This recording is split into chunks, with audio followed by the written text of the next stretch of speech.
The Mummy's Hand, Roger Bohr and Nigel Blundell.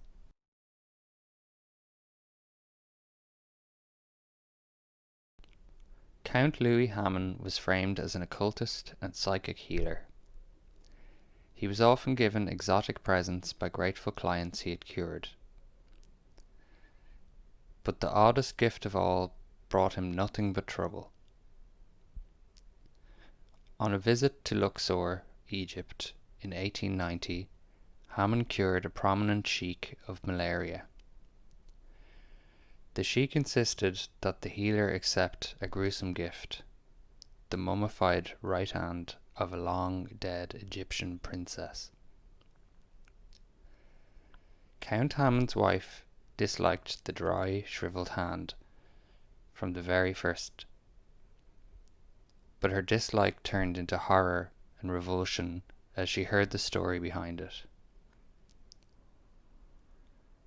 In the 17th and last year of his reign, King Akhenaten of Egypt, the father-in-law of Tutankhamun, quarrelled over religious matters with his daughter, and the king's vengeance was ghastly.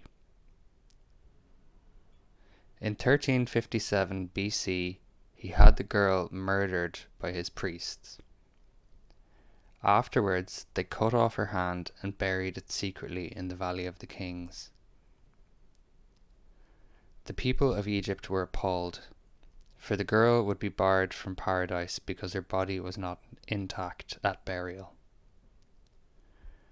Hammond would have turned the relic over to a museum, but could not find a curator willing to accept it. He locked it away in an empty safe in the wall of his London home. In October 1922, he and his wife reopened the safe and stood back in horror. The murdered girl's hand had changed. Shriveled and mummified for 3,200 years, it had now begun to soften with new flesh. The Countess screamed that it must be destroyed. Although he had never been afraid of the unknown, Hammond agreed with her. He insisted on only one thing, that the hand of the princess must have the best funeral they could give it. They were ready on the night of October 31st, 1922, Halloween. In a letter to his lifelong friend, the archaeologist Lord Carnarvon, Hammond wrote that he laid the hand gently in the fireplace and read aloud a passage from the Egyptian Book of the Dead. As he closed the book, there was a blast of thunder that rocked the house into total darkness. The door flew open with a sudden wind.